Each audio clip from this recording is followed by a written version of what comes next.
ನಮಸ್ಕಾರ. ನಾನು ಡಾಕ್ಟರ್ ಚೇತನ್ ಅಂತ. ಇಲ್ಲಿ ನಾನು ಚರ್ಚಿಸುವಂಥ ವಿಷಯ ಚಳಿಗಾಲದಲ್ಲಿ ಆರೋಗ್ಯವನ್ನು ಹೇಗೆ ಕಾಪಾಡಿಕೊಳ್ಳಬೇಕು ಅಂತ.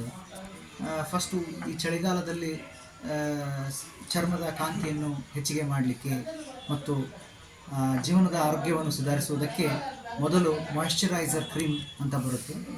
ಯಾವುದೇ ಕಂಪ್ನಿದಿರ್ಬೋದು.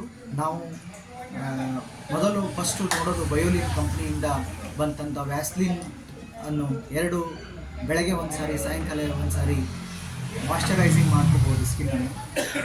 ಸ್ಕಿನ್ನಿಂದ ಮೂಲವಾಗಿ ಸುಮಾರು ತೊಂದರೆಗಳು ಬರುತ್ತದೆ.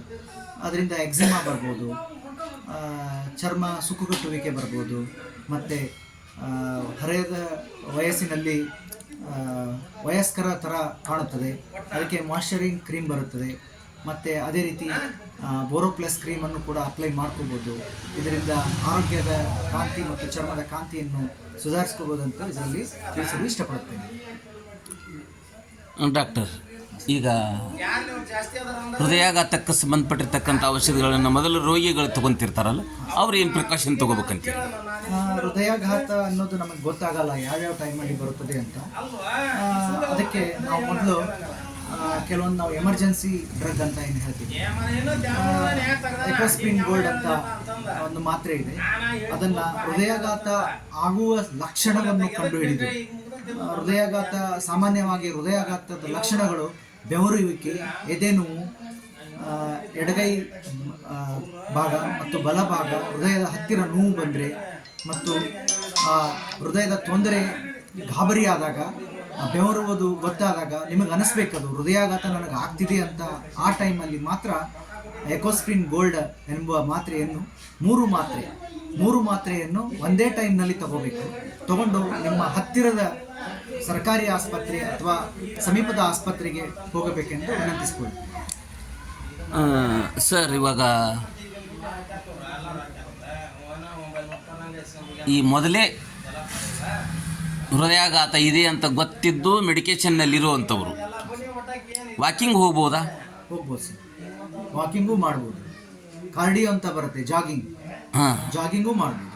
ಅಲ್ಲ, ಭಾಳಷ್ಟು ಚಳಿ ಇರೋದ್ರಿಂದ ಈ ಚಳಿಗಾಲದಲ್ಲಿ ಸ್ವಲ್ಪ ಲೇಟಾಗಿ ಹೋಗ್ಬೋದು. ಅದನ್ನೇ ಹೇಳಿದೆ, ಚಳಿಗಾಲದಲ್ಲಿ 7 ಗಂಟೆ 7:30 ಮೇಲೆ ಹೋಗಬೇಕು. 4 ಗಂಟೆ 5 ಗಂಟೆಗೆ ಹೋಗುವಂಥ ಅವಶ್ಯಕತೆ ಇಲ್ಲ.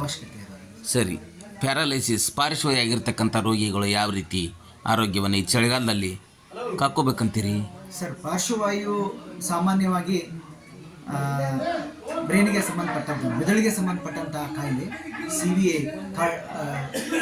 CVA ಕಾಯಿಲೆ ಆಗಿರೋದ್ರಿಂದ ಅದನ್ನು ಮೊದಲಿಗೆ ಚಳಿಯಿಂದ ದೂರವಿರಬೇಕು. ಬೆಚ್ಚನೆ ಆಹಾರ, ಬೆಚ್ಚನೆ ಹೊದಿಕೆ, ಬೆಚ್ಚನೆ ಡ್ರೆಸ್ಸನ್ನು ಹಾಕ್ಕೊಂಡು ಸ್ವಲ್ಪ ಕಾಪಾಡ್ಕೋಬೇಕು ಆರೋಗ್ಯವನ್ನು. ಮತ್ತು ಸರಿಯಾದಂಥ ಟೈಮಲ್ಲಿ ಸರಿಯಾದ ಹಾಗೆ ಆರೋಗ್ಯ ಮತ್ತು ಔಷಧಿ ಮತ್ತು ಆಹಾರವನ್ನು ತೆಗೆದುಕೊಂಡು ಯೋಗಾಸನಗಳು, ಎಕ್ಸಸೈಸ್ಗಳು ಇವನ್ನೆಲ್ಲ ಮಾಡ್ತಾ ಅದನ್ನು ಸರಿಪಡಿಸ್ಬೋದು. Okay sir. ಮತ್ತು ಈಗ ಈ ಚಳಿಗಾಲದ ದಿನದಲ್ಲಿ ಉಳಿದ ದಿವಸಗಳಿಗಿಂತ ಈ ಸಂದು ನೋವು ಬರುವುದೇನಾದರೂ ಜಾಸ್ತಿ ಸಾಧ್ಯತೆ ಇದೆಯಾ? ಸಂದು ನೋವು ಅಂದರೆ ಸಂಧಿವಾತ ಅಂತ ನಾವು ಹೇಳ್ತೀವಿ, ಆರ್ಥ್ರೈಟಿಸ್ ಅಂತ. ಯಾವಾಗ ನಮ್ಮ ದೇಹದಲ್ಲಿ ಯೂರಿಕ್ ಆಸಿಡ್ ಎಂಬ ಅಂಶ ಹೆಚ್ಚಾದಾಗ ಸಾಮಾನ್ಯವಾಗಿ ಈ ಸಂಧಿವಾತಗಳು ಉದ್ಭವಿಸುತ್ತದೆ. ಏನು ಪ್ರಿಕಾಷನ್ ತಗೋಬೇಕಂತೀರಿ ಇದಕ್ಕೆ ಚಳಿಗಾಲದಲ್ಲಿ? ಚಳಿಗಾಲದಲ್ಲಿ ಅದೇ ಯೂರಿಕ್ ಆಸಿಡ್ ಕಡಿಮೆ ಮಾಡಬೇಕು, ಎಕ್ಸಸೈಸ್ ಮಾಡಬೇಕು, ವಾಕಿಂಗ್ ಮಾಡಬೇಕು, ಸರಿಯಾದ ಹಾಗೆ ಡಿಹೈಡ್ರೇಟ್ ಆಗಬೇಕು. ಹೈಡ್ರೇಟ್ ಅಂದರೆ ಡಿಹೈಡ್ರೇಟ್ ತಪ್ಪಿಸ್ಬೇಕು, ಸರಿಯಾಗಿ ನೀರು ಕುಡಿಬೇಕು. ಆ್ಯಂಡ್ ಕೆಲವೊಂದಿಷ್ಟು ಫುಡ್ಗಳನ್ನು, ಉದಾಹರಣೆ ಆಲೂಗಡ್ಡೆ, ಕೊತ್ತಂಬರಿ, ಅದನ್ನು ಕಡಿಮೆ ಮಾಡಿ ಉತ್ತಮ ಆಹಾರವನ್ನು ತೆಗೆದುಕೊಳ್ಳಬೇಕು. Okay sir. ಮಕ್ಕಳ ಆರೋಗ್ಯವನ್ನು ಹೇಗೆ ಕಾಪಾಡಬೇಕು ಅಂತೀರಿ ಈ ಚಳಿಗಾಲದಲ್ಲಿ? ಮಕ್ಕಳ ಆರೋಗ್ಯ ಮುಖ್ಯ ಅವಶ್ಯವಾಗಿರುತ್ತದೆ. ಈ ಚಳಿಗಾಲದಲ್ಲಿ ಅವರಿಗೆ ಕೆಲವೊಂದಿಷ್ಟು ಉಸಿರಾಟ ಸಮಸ್ಯೆ, ಉಸಿರಾಟಕ್ಕೆ ಸಂಬಂಧಪಟ್ಟಂಥ ತೊಂದರೆಗಳು, ಶ್ವಾಸಕೋಶದ ಸಮಸ್ಯೆ ಮತ್ತು ಬ್ರೊಂಕೈಟಿಸ್, ಅಸ್ತಮಾ, ಅವರೆಲ್ಲ ಕೆಮ್ಮು ಮುಂತಾದವುಗಳು ತೊಂದರೆ ಆಗುತ್ತದೆ. ಅದನ್ನೆಲ್ಲ ತಪ್ಪಿಸಬೇಕಾಗುತ್ತದೆ. ಮುಂಜಾಗ್ರತೆ ಕ್ರಮವಾಗಿ ಅವರಿಗೆ ಬಿಸಿ ನೀರು ಕುಡಿಯಲು ಕೊಡಬೇಕು. ಸರಿಯಾದಂಥ ಬಿಸಿ ಆಹಾರವನ್ನು ತೆಗೆದುಕೊಳ್ಳಲು ಹೇಳಬೇಕು.